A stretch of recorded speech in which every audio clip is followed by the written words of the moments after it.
पार्वती शिव शंकर, तुम हो भोले दया के सागर। दूर करो सब दुख हमारे, दूर करो सब दुख हमारे।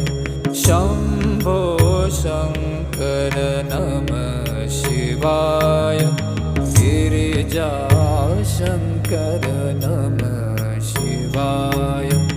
आदिदेव तुम नमः